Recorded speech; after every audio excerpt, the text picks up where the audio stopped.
any blood outside of Jesus Christ of Nazareth offered for the forgiveness of sins is the ultimate abomination in the sight of God. The ultimate abomination, the ultimate rejection. Because God the Father will say, there is no other blood other than my beloved Son, Jesus Christ of Nazareth.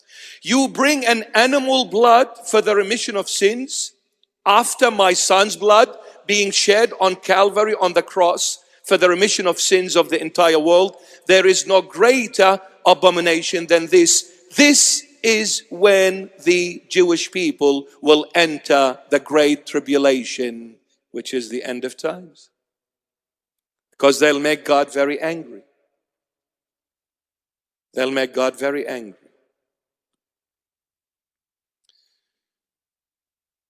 See, our beloved Jewish people do not have an altar yet.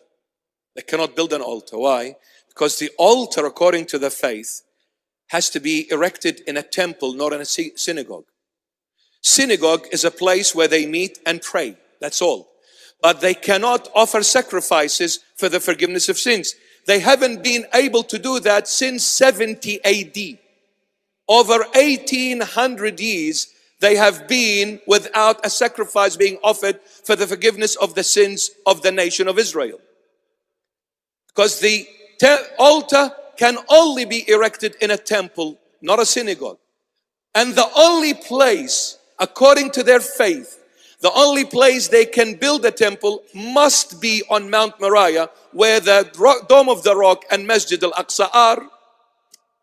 They have the money to build it anywhere they want. But to them, they say there is only one place God will hear your prayers and your cries and your supplications. And that place must be Mount Moriah. That's why they're trying frantically to bring Masjid al-Aqsa and Dome of the Rock down to rebuild the temple in order to erect an altar, to bring animals and slay them and offer them as sacrifices for the forgiveness of the sins of the Israelite nation that they haven't been forgiven for the last 1800 and something years.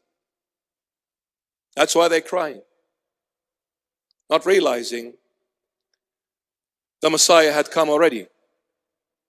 But he's coming again, but this time is to judge. But his second coming will come to save them.